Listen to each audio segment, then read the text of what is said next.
तो सबसे पहले मैंने ये देखा कि ये जो जीसुपंथी हैं, राइस बैग हैं, वो यह प्रश्न उठा रहे हैं कि किस तरीके से वेदों में कोई तब्दीली को होने नहीं दिया हिंदुओं ने, यह कैसे संभव है। तो मैं कई सारे बिंदु बताऊंगा जिसके चलते वेदों को संजो कर रखा गया है बिना कोई alteration, editing, tampering, censorship, changes, fluctuations या एनोमलीज या छेड़छाड़ के। तो मैं आज का विषय देखूंगा ये how Vedas are preserve without tampering. तो पहला चीज है जिसके बुनियाद पर वेदों को एकदम शुद्ध विशुद्ध रखा गया है, वह है शाखा। दरअसल वेद पहले एक ही था। वेदों का लिखा गया था कम से कम 10,000 बिफोर क्राइस्ट, रामायण से भी पहले, और 1500 बिफोर क्राइस्ट यानी सनौली सभ्यता के समय या महाभारत समय में, महाभारत काल में कृष्ण द्वैपायन वेदव्यास ने यह देखा कि आने वाले कलयुग में लोग शायद धर्म के प्रति उतना उत्सुक ना हो और उनका शायद उतना समय ना हो कि इतने सारे वेद मंत्रों को पढ़ सके। इसलिए उसने एक ही वेद को कई भागों में विभक्त कर दिया। इन भागों को कहा जाता है शाखा संहिता।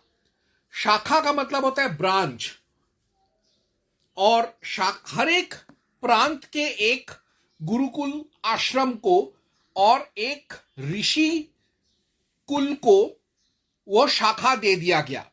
यानी हर एक गुरुकुल, हर एक प्रांत, हर एक ऋषि कुल के पास एक संहिता यानी एक पुस्तक था, एक वेद के शाखा का। इसको ये लोग बाय हार्टेड कर लेते थे, कंठस्थ कर लेते थे श्रुति स्मृति परंपरा के हिसाब से। और हर एक गुरुकुल आश्रम और हर एक ऋषि कुल के पास दूसरे शाखाओं का भी पांडुलिपि, कॉपीज ऑफ अदर शाखास भी होते थे, शाखा संहितास भी होते थे।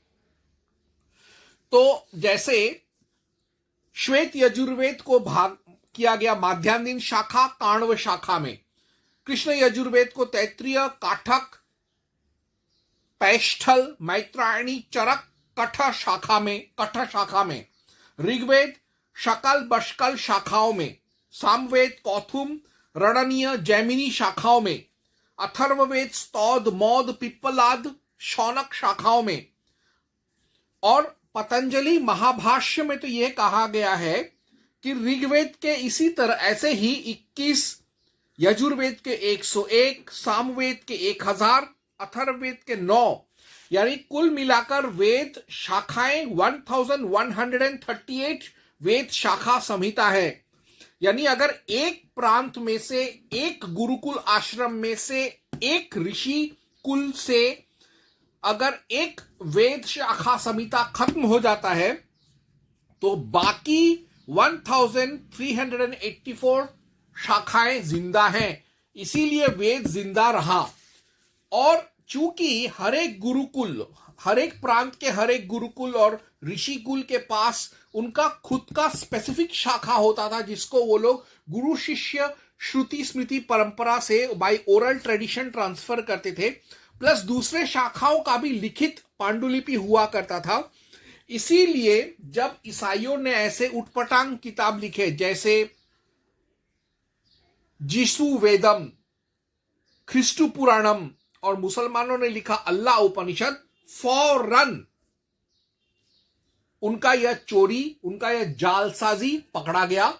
क्योंकि बाकी दूसरे किसी भी शाखा, किसी भी गुरुकुल आश्रम या किसी भी ऋषि कुल के पास ये ख्रिस्टु पुराणम, अल्लाह उपनिषद, जीसु वेद का कोई भी शाखा, कोई भी संहिता इनके पास नहीं था। तो उसी से प्रमाणित हो जाता था कि ये जाल ग्रंथ हैं। तो इस तरीके से शाखा पद्धति के बाबत, शाखा पद्धति के हिसाब से वेदों को जिंदा रखा गया। और भी कई तरीके हैं जिसकी वजह से वेदों को जिंदा रखा गया बिना उनमें कोई तब्दीली किए। उनको मैं एक एक करके इसके दूसरे भाग में मैं देखूंगा। ओम हनुमते नमः। मैं ईसाइयों का, खास तौर से जो नव ईसाई हैं, कन्वर्टेड क्रिश्चियंस हैं, राइसबैग्स जो हैं, उनका मनोवृत्ति में अच्छी तरीके से जानता हूं। वो पूछेंगे कि अगर इतने सारे शाखा हैं, किधर है इतने शाखाओं के संहिता। मैं एक गरीब ब्राह्मण हूं, मेरे पास इतने सारे 1138 शाखाओं का संहिता तो मेरे पास नहीं है, लेकिन हनुमान की दया से मेरे पास उदाहरणार्थ दिखाने के लिए आपके पास अथर्ववेद का देखिए, पिप्पलाद संहिता है और अथर्ववेद का ही शौनक संहिता है। तो अगर मैं अभी अथर्ववेद का संहिता इतना बड़ा है और पिप्पलाद संहिता का उतना नहीं है, यानी पिप्पलाद संहिता के जो शाखा संहिता है, इसमें जो मंत्र हैं वो मंत्र शौनक संहिता के मंत्रों से अलग होगा, क्योंकि अथर्ववेद को थोड़ा बहुत पिप्पलाद संहिता, पिप्पलाद शाखा और शौनक संहिता शाखा में बांटा गया है। तो ये शौनक ऋषि को दिया के गुरुकुल को, उसके ऋषिकुल को दिया गया था, और पिप्पलाद संहिता अर्थात पिप्पलाद शाखा, यह पिप्पलाद ऋषि, उसके परिवार और गुरुकुल को दिया गया था। तो इसमें कुछ मंत्र कॉमन होंगे और कुछ ऐसे होंगे जो सिर्फ पिप्पलाद में है और शौनक में नहीं है, और शौनक में भी ऐसे मंत्र होंगे जो पिप्पलाद में भी है और शौनक में भी है, और कुछ ऐसे मंत्र शौनक में होंगे जो सिर्फ और सिर्फ शौनक संहिता या शौनक शाखा में है। तो ये एक ज्वलंत उदाहरण मैंने दे दिया कि अभी भी हम हिंदुओं के पास सारे, ज्यादातर शाखा अभी भी जिंदा है। कुछ जो है वह इस्लामी सल्तनत के समय और अंग्रेजी हुकूमत, पुर्तगाली हुकूमत, डच और फ्रांसीसी हुकूमत के समय खत्म हो गए, जब ऋषि कुलों को मार दिया गया, गुरुकुल आश्रमों को ध्वस्त कर दिया गया, नालंदा, तक्षशिला, उदांतपुरी को ध्वस्त कर दिया गया बख्तियार खिलजी द्वारा। तो उस समय कुछ खत्म हो गए थे, लेकिन अभी भी ज्यादातर जो प्रमुख शाखा है अभी भी जिंदा है, क्योंकि ब्राह्मणों ने उन सब शाखाओं को दूर दराज के मंदिरों में, आश्रमों में, घरों में और गुप्त स्थानों पर छुपा छुपा कर रखा। जैसे यह पिप्पलाद संहिता है, इसको लोगों ने समझा था कि यह विलुप्त हो गया है, लुप्त हो गया है, लेकिन भारत जब स्वाधीन हो गया तब इस शाखा को एक इतिहासकार ने उड़ीसा के एक आदिवासी गांव से इसको डिस्कवर किया और उसका इंग्लिश ट्रांसलेशन करने का कोशिश किया, और उसका जो पांडुलिपि है उसको उसने हूबहू प्रिंट करके उसने पूरी दुनिया के सामने पेश किया। तो इस तरीके से शाखाओं की वजह से वेदों का जो अस्तित्व है और उसका जो शुद्धता है वो बरकरार रहा। ओम हनुमते नमः। अब शाखाओं के अलावा दूसरा अहम अस्त्र जिससे कि वेदों को बचाया जा सका हमलावरों से और उनकी शुद्धता को बरकरार रखा जा सका, वह था गुरु शिष्य स्मृति श्रुति परंपरा, जिसमें सीक्रेसी, गोपनीयता और प्यूरिटी, विशुद्धता, वेदों का दोनों ही निश्चित किया गया। इसमें ऐसा होता था कि वेद उसी को सिखाया जाता था जो कि या तो ब्राह्मण, क्षत्रिय, शूद्र या वैश्य होता था, और जिसने किसी गुरुकुल आश्रम में भर्ती लिया हो या नहीं तो नहीं किसी को अपना गुरु बनाया हो, तभी गुरु शिष्य परंपरा से, स्मृति और श्रुति से उसको वेद पढ़ाया जाता था। स्मृति श्रुति का अर्थ होता है ओरल ट्रेडिशन, यानी गुरु मुख से सुनाएगा, बोलेगा, और जो शिष्य है वो उसे सुनेगा और स्मरण करेगा।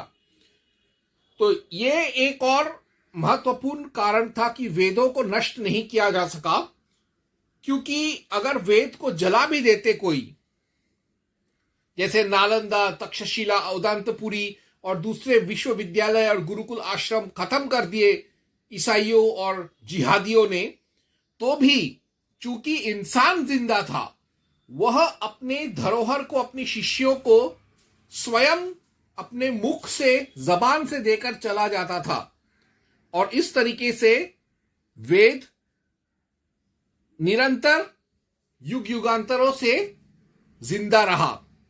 अब तीसरा वजह जिसकी कारण वेद जिंदा रहे बिना किसी घालमेल के, वह था पाठ।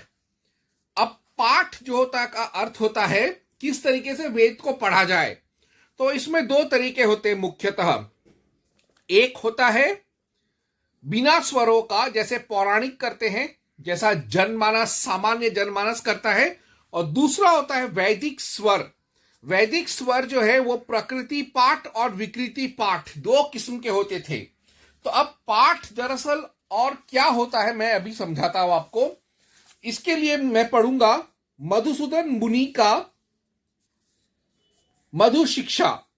मधुसूदन मुनि describes the history of preserving the originality of the Veds in Madhu Shiksha as follows.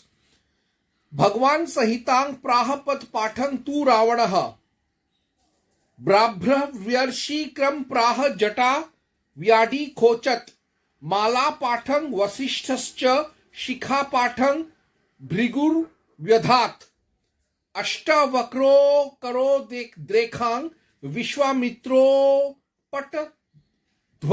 पटध्वजम दंडं पराशरो वोचत कश्यपो रथम ब्रवीत धनमर्त्रिर्मुनिः प्राह विकृति नामयं क्रमः। God revealed the Sanhita, Ravan provided Padapat, Vabhraya gave Kramapat, Vyati Rishi initiated Jatapat, Vasishtha introduced Malapat, Bhrigu Rishi developed Shikhapat, Ashtavakra propagated Rekhapat, Vishwamitra introduced Dhwajapat, Parashar adopted Dandapat, Kashyap Rishi developed Rathapat, and Atri Rishi adopted Ghanapat in order to preserve the originality of the Vedic mantras with the respect of each letter, word along with Rishi, Devta, Chand, Swar and their sequence. Thus each mantra was learned by heart in 13 different ways. These modes of recitation can broadly be classified into two main categories, that is Prakriti Path and Vikriti Path. यानी यह 13 किस्म के पाठ थे। शिखा, माला, शिखा, रेखा, पदपाठ, क्रमपाठ, जटापाठ, ध्वजपाठ, दंडपाठ, रथपाठ, घनपाठ। तो यह 13 किस्म के पाठ थे। पाठ यानी किस तरीके से मंत्र को पढ़ा जाए। तो जब कोई वेद मंत्र सीखता था तो वह एक मंत्र को 13 तरीके से वह पढ़ना, समझना, कंठस्थ करना सीखता था। जैसे अब अगर ये एक वेद मंत्र है तो इस मंत्र को 13 अलग अलग तरीकों से, एक तो वह पढ़ेगा बिना स्वरों का जैसे यहां पर दिया हुआ है, और स्वरों के साथ भी वो पढ़ेगा, तो 13 तरीके से वो पढ़ेगा। तो स्वाभाविक सा बात है कि तब होता यह है कि उसको पूरा वेद मंत्र कंठस्थ हो जाता है, और अगर कोई उस वेद मंत्र में कोई छेड़खानी करे तो ब्राह्मण लोग ठीक पकड़ लेंगे। तो इसीलिए पाठ की वजह से भी वेदों का शुद्धता बरकरार रहा। अब मैंने स्वर का जिक्र किया, तो स्वर है वो चौथा कारण जिससे कि वेदों का असली अर्थ को कोई छेड़खानी नहीं कर सका। जो अजान देता है जिहादी और जो कुरान पढ़ता है तो उसमें भी वह लोग नाक से पढ़ते हैं। जैसे हिमेश रेशमिया नाक से गाना गाता है, वैसे अक्सर कुरान को नाक से पढ़ा जाता है, नाक से स्वर लेके पढ़ा जाता है। स्वर, वैदिक स्वर, वो नाक से स्वर नहीं है। फिर अगर चर्च में जाएं तो उसमें एक तरीके से बाइबल को पढ़ा जाता है जिसको वैटिकन मेलोडी कहते हैं, जिसमें गले से एक खास किस्म से आवाज निकालकर स्वर निकाला जाता है। वैदिक स्वर भी वह वैटिकन मेलोडी नहीं है, अर्थात वैदिक स्वर ना पौराणिक नाक से आवाज निकालना है और ना ही वैदिक स्वर गले के गले को दबाकर आवाज निकालना है। वैदिक स्वर बिल्कुल अलग है। तो वैदिक स्वर होता क्या है? अब जैसे ये एक मंत्र लिया, यस्मात् केशादूत भराम, इसमें साधारण क्लासिकल संस्कृत है, यानी इसमें कोई सामान्य संस्कृत में लिखा हुआ है। अब यही वेद मंत्र को अगर स्वरों के साथ लिखूं तो उसमें ऐसा हो जाएगा। जैसे देखिए, यस्मात् कोशाद भाराम वेदम, तो यहां पर कुछ कुछ शब्दों और कुछ कुछ अल्फाबेट्स के नीचे एक अंडरलाइन है, कहीं पर कोई बिंदु है, कहीं पर कोई खड़ा लाइन है। तो यह जो लाइंस होते हैं शब्द के ऊपर या अक्षर के ऊपर, उसी को स्वर कहते हैं। तो जब वेद मंत्र पढ़ा जाता है तो सारे गामा पादा निसा 7 स्वरों में इनको पढ़ा जाता है, तब वेद का अर्थ पूरी तरीके से बदल जाता है। अब स्वर का निकालने का अर्थ क्या था? सबसे पहली बात तो यह है, जब आप स्वर से पढ़ते हो तो उसका जो इनर मीनिंग है, उसका जो अंदरूनी अर्थ है, उसको वो छुप जाता है। जब तक स्वरों के साथ वैदिक मंत्र को नहीं पढ़ा जाएगा, उसका असली गुह्य अर्थ नहीं मालूम पड़ेगा।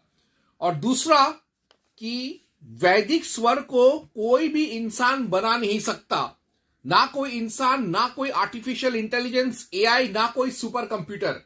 कितने कवि आए, कितने एआई आए, कितने सुपर कंप्यूटर आए और गए, लेकिन किसी ने भी आज तक वैदिक स्वरों को डुप्लीकेट या रिक्रिएट या क्रिएट नहीं कर सके। तो अब स्वर का मैं आपको एक अब पूरा अर्थ समझता हूं क्या है।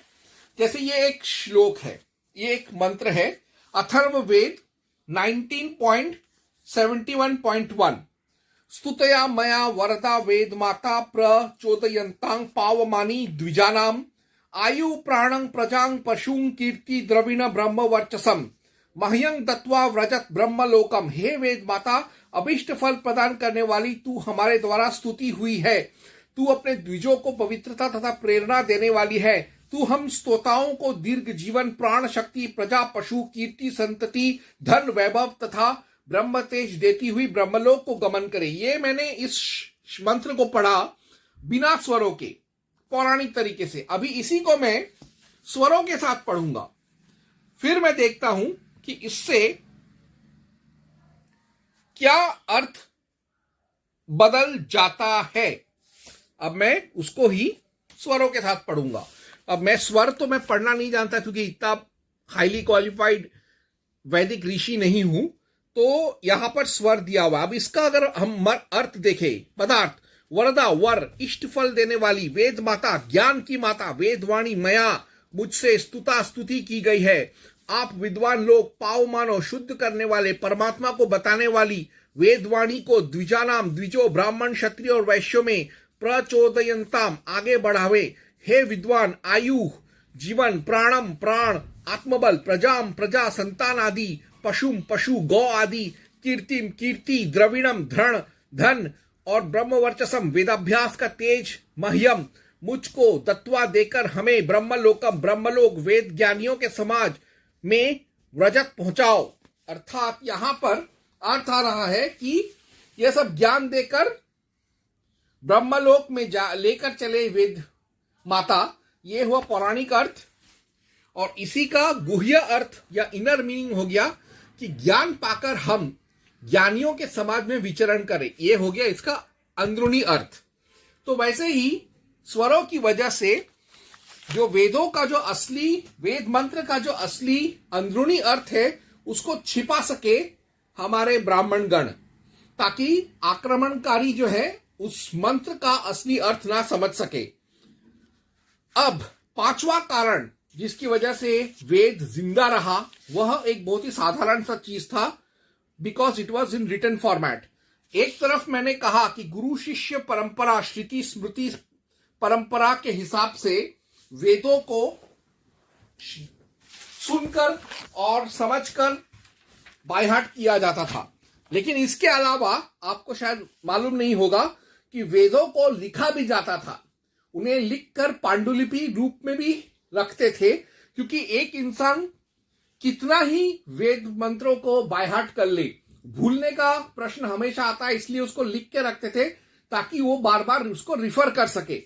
और अगर जैसे मैंने कहा था कि हर एक वेद को अलग अलग शाखाओं में बांटा गया था, तो हो सकता था कि कहीं पर कोई आदमी मर जाए और उसके साथ वो वेद गायब हो जाए, खत्म हो जाए, इसलिए लिख कर रखते भी थे ताकि उसका पांडुलिपि उसके आने वाली पीढ़ियों को और उसके शिष्यों को और परिवार के लोगों को मिल जाए, ताकि वो लोग उस वेद का परंपरा जिंदा रख सके। तो प्रमाण मैं आपको देता हूं कि वेद पहले, बहुत पहले से ही, प्रारंभ से ही लिखित तौर पे पाया जाता था। उसके लिए मैं पढ़ूंगा अथर्ववेद 19.72.1 वेद्स इन अ कोश।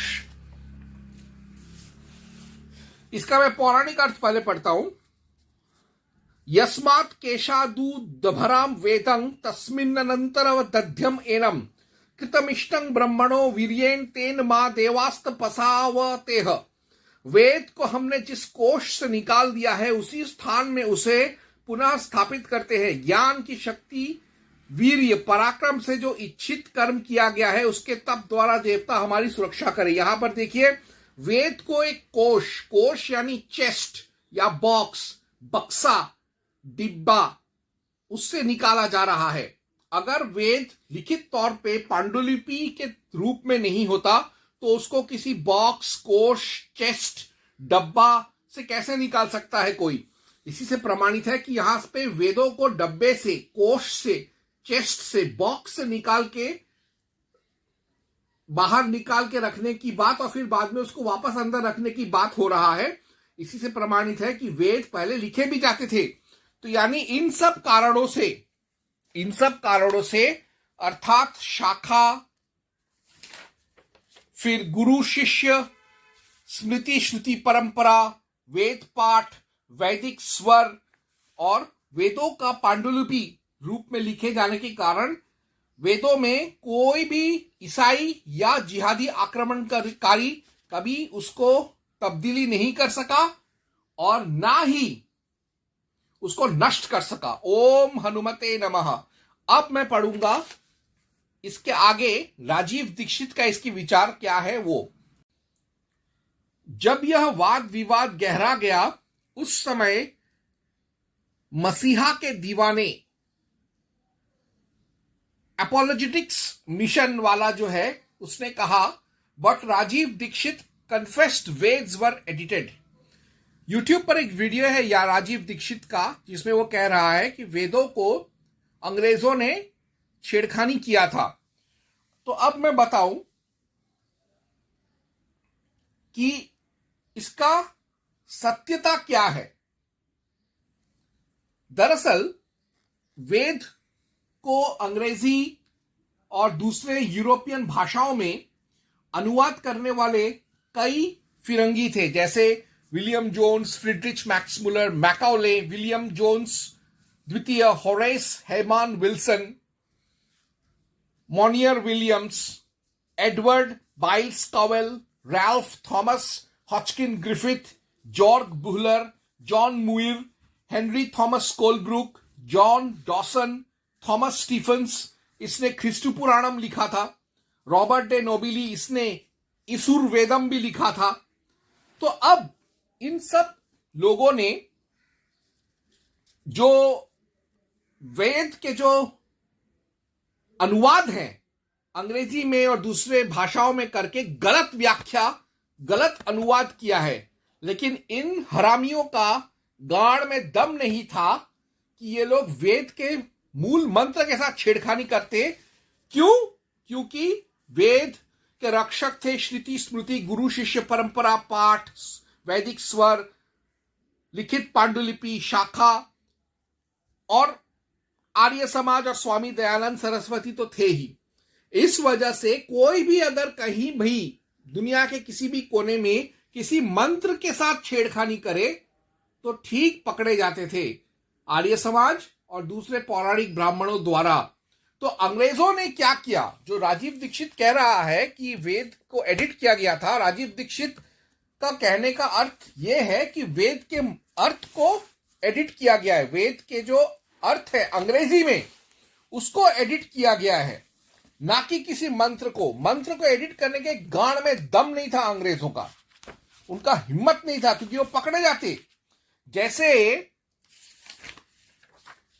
ये आदमी थॉमस स्टीफेंस, उसने ख्रिस्टु पुराणम लिखा, पकड़ा गया। फिर दूसरा एक आदमी था रॉबर्ट डे नोबिली, उसने तो साले ने एक वेद ही लिख दिया फ्रांसीसी में, इतालवी में और अंग्रेजी में, जिसका नाम दिया यजुर्वेदम, और उसको दक्षिण भारतीय भाषाओं में भी लिखा, पकड़ लिया। ठीक वैसे ही जैसे अकबर ने अल्लाह उपनिषद लिखवाया था, पकड़ा गया, ठीक वैसे ही, क्योंकि वेदों के अंदर, वैदिक परंपरा के अंदर एक मैकेनिज्म था कि कोई भी वेदों के साथ छेड़खानी नहीं कर सकता। तो इसी वजह से वो लोगों ने क्या किया, वेदों के मंत्रों को तो वो लोग चेंज नहीं कर सके, लेकिन उसका जब ट्रांसलेशन किया तब उन लोगों ने उसका अर्थ बदल दिया, ताकि वेदों को एक गंदे तरीके से दुनिया के सामने पेश किया जा सके। लेकिन वेद के मंत्र जो थे उनको वो लोग कुछ हाथ भी नहीं लगा पाए। अभी मैं उसका एक ज्वलंत उदाहरण मैं देता हूं।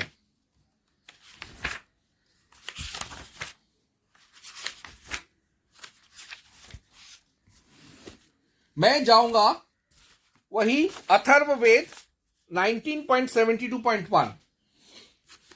तो जब मैंने 19.72.1 मैंने जब पढ़ा तो उसका अर्थ था, वेद को हमने जिस कोष से निकाल दिया है उसी स्थान में उसे पुनः स्थापित करते हैं। ज्ञान की शक्ति, वीर्य, पराक्रम से जो इच्छित कर्म किया गया है उसके तप द्वारा देवता हमारी सुरक्षा करे।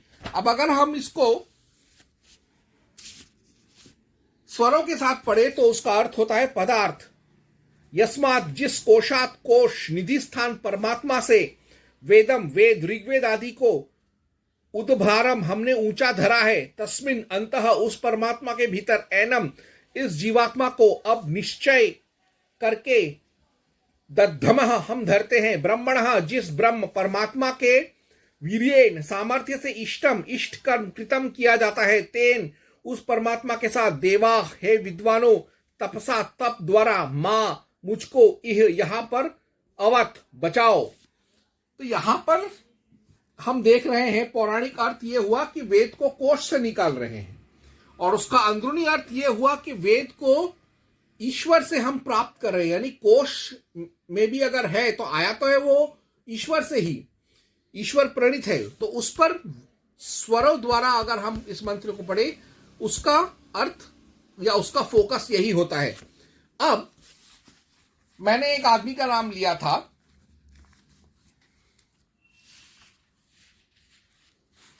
अंग्रेजों का जब नाम लिया तो एक आदमी का नाम शायद मैं भूल गया, W.D. विटनी। उसने अब इसका अंग्रेजी अनुवाद क्या किया है, देखो।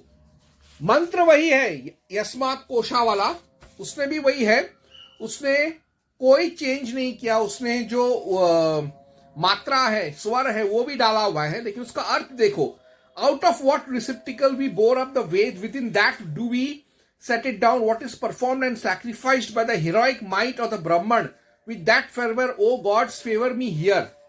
Some of the manuscripts accent variously Brahma and Ved, Griffith renders by bunch of grass, again as at 68.1, implying the accent Vedam, but this accent is given only by SPPs SM. 2 or 3 of SPPs have Ritam instead of Kritam in C. The version in Kaushitaki 139.26 gives in place of either Aditam. Pippalad reads in A, B, Udbharami Ved Tasmin Antar Va Dudme Enam.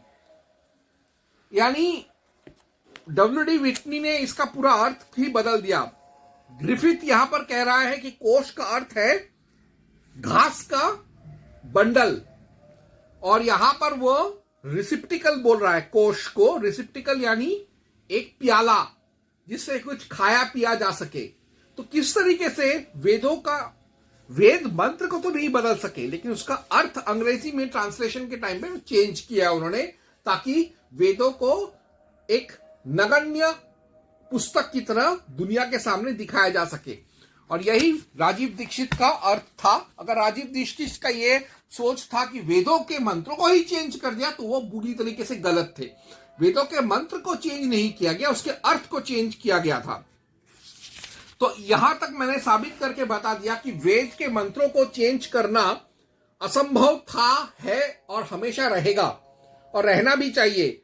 लेकिन अब इसके साथ साथ इसके next भाग में मैं पढ़ूंगा, मैं देखूंगा कि बाइबल में क्या चेंजेस हुए हैं। इस वीडियो के डिस्क्रिप्शन में मेरे एक पुराने वीडियो का लिंक है जिसमें मैंने दिखाया है कि अंग्रेजी बाइबल और हिंदी बाइबल में बहुत पार्थक्यता है। हिंदी बाइबल में शब्दों को तोड़ मरोड़ कर पेश किया गया है। मैंने एक छोटा सा उदाहरण दिया है। अब मैं दिखाऊंगा कि अंग्रेजी बाइबल में ही जब एक बाइबल और दूसरे बाइबल को पढ़ेंगे तो जमीन आसमान का फर्क मिलेगा हमको ट्रांसलेशंस में, अंग्रेजी भाषा में ही। तो वैसे तो हर एक बाइबल अपने आप में दूसरे बाइबलों से अलग है, लेकिन मैं इस समय की कमी को देखते हुए सिर्फ किंग जेम्स वर्जन KJV और new international version NIV Bible का ही मैं हवाला दूंगा। ओम हनुमते नमः। तो अब मैं ये देखूंगा कि बाइबल में कैसे तब्दीली हुआ है। पहले तो मैंने ये देखा कि वेदों में तब्दीली नहीं हुआ, वेदों में तब्दीली कोई कर नहीं सकता, लेकिन बाइबल में हुआ है, सप्रमाण हुआ है। तो इस सिलसिले में सबसे पहले मैंने ये बुक खरीदा है, misquoting Jesus the story behind who changed the Bible and by बाटमैन D. Ehrman, Harper Collins publishers. तो इसमें कम से कम 500 पन्नों का किताब है, जिसमें एक एक करके इस लेखक बाट D. एहरमान ने साबित किया है कि कई दशकों से, कई 100 सालों से बाइबल में ओल्ड टेस्टामेंट और न्यू टेस्टामेंट दोनों में तब्दीली होता रहा है। अब मेरे पास समय नहीं है कि मैं ये 500 पन्नों का किताब पढ़ सकूं, तो इसलिए मैंने सिर्फ 2 बाइबल लिया है, एक ये किंग जेम्स वर्जन और दूसरा न्यू इंटरनेशनल वर्जन। और इसमें से मैंने सिर्फ तीन प्रमुख तब्दीलियों को मैंने दर्शाया है। यदि बाइबल एक धार्मिक ग्रंथ है, और चूंकि बाइबल में खुद लिखा है ईश्वर ने, उनके खुदा ने, कि जो भी बाइबल के शब्दों में से जोड़ तोड़ करेगा, जोड़ेगा या कमाएगा, वह जहन्नुम में जाएगा, तो फिर भी लोगों ने बाइबल में तब्दीली किया है। और अगर बाइबल सचमुच उनके खुदा का वचन है, तो उन लोगों ने उसके वचनों में तब्दीली करने का साहस किया कैसे, क्यों और कब। तो ये जो KJV अर्थात किंग जेम्स वर्जन है, ये 1610 में लिखा गया था और न्यू इंटरनेशनल वर्जन 1977 में लिखा गया था। दोनों के बीच में तकरीबन 360 साल का अंतराल है। अब बाइबल यदि खुदा का पुस्तक है तो उसमें एक भी तब्दीली नहीं होना चाहिए। मैंने तो सिर्फ 3 दिखाया है, 3 भी नहीं होना चाहिए। तो अभी हम देखते हैं कि क्या क्या तब्दीली हुआ था। सर्वप्रथम तब्दीली हम देखेंगे मत्ती 18.11 में। यह बहुत ही मजेदार तब्दीली है, आपको बहुत हंसाएगा। तो किंग जेम्स वर्जन में मैथ्यू 18.11 ये कहता है, for the son of man is come to save that which was lost. ठीक है, अब मैं पढ़ूंगा मत्ती 18.11 न्यू इंटरनेशनल वर्जन में। ये बहुत मजेदार चीज है, देखो। ये है मैथ्यू 18 वचन संख्या 10 और उसके बाद सीधा वचन संख्या 12। 10 के बाद सीधा 12 को साले खा ही गए।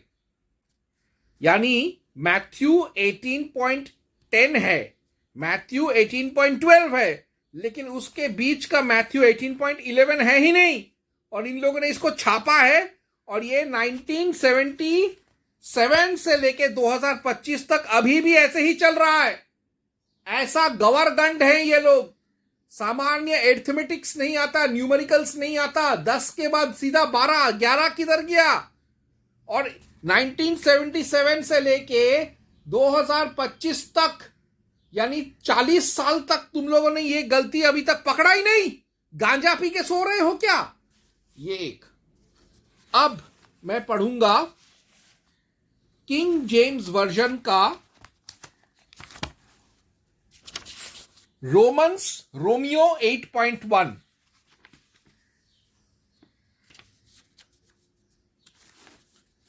वो ये कहता है, king James version 8.1, there is therefore now no condemnation to them which are in Christ Jesus, who walk not after the flesh but after the spirit।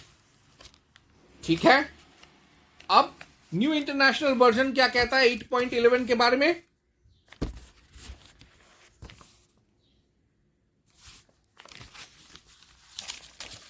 Eight point one के बारे में, Therefore, there is now no condemnation for those who are in Jesus Christ, because through Christ Jesus, the law of the Spirit of life set me free from the law of sin and death। यहां पर सिर्फ लिखा है king James version में कि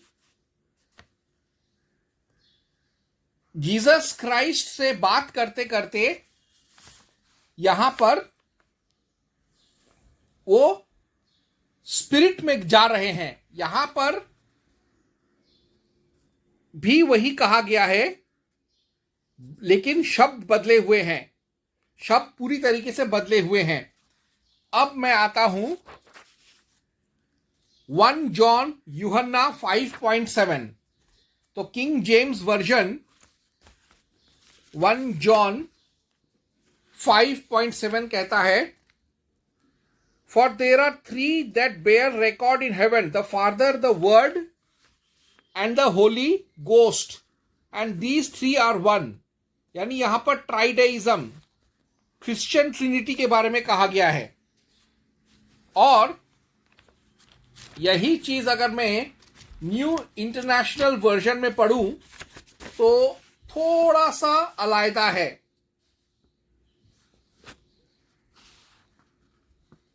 286 page number.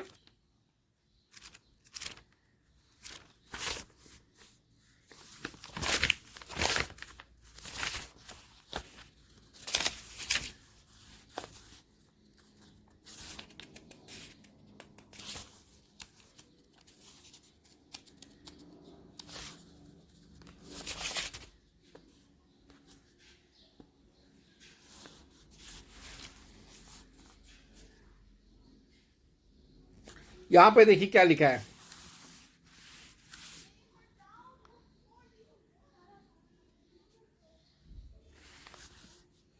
For there are three that testify, the spirit, the water and the blood, and the three are in agreement।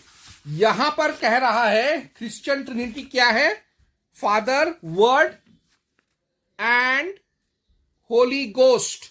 और new international version में ईसाई ट्रिनिटी को क्या कह रहे हैं? Spirit, water and blood.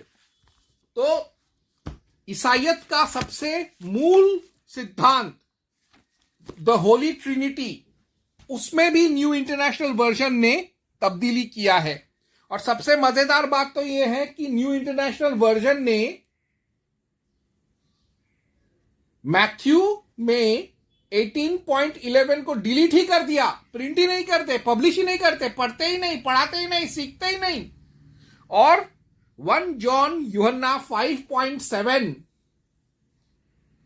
में होली ट्रिनिटी का कंसेप्ट ही बदल दिया। और रोमियो 8.1 और 2 को जोड़ दिया है न्यू इंटरनेशनल वर्जन में, और शब्द अलग हैं किंग जेम्स वर्जन से।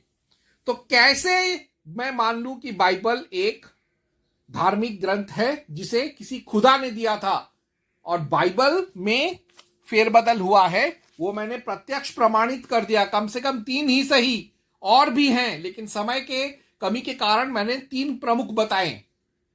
तो इसी से प्रमाणित होता है कि वेदों में कोई छेड़खानी नहीं हुआ, बल्कि बाइबल में ईसाइयों ने ही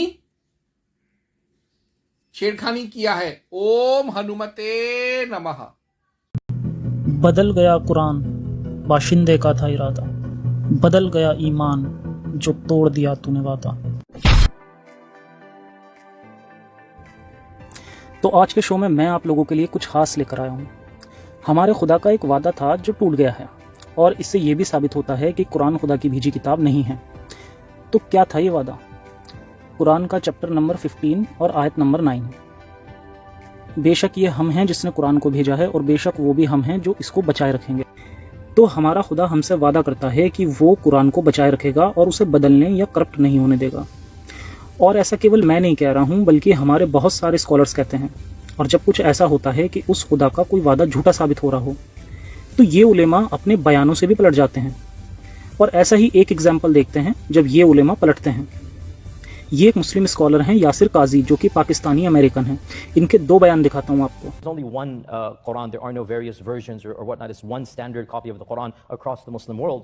And really, there's not been any variant versions of the Quran.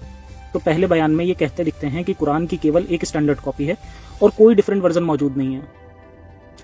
अब ये देखते हैं इनका एक और बयान।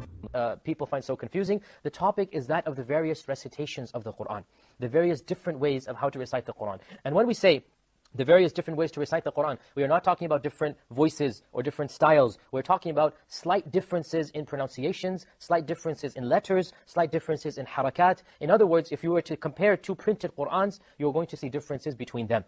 And this is something that many people are unaware of and many people have heard but are not fully familiar with, especially those who have been exposed to some of our brothers who live in Algeria or Morocco or other North African countries. They recite the Quran in a slightly different way. Not just a voice or not just a speaking style, but also changes in letters and words and harakat.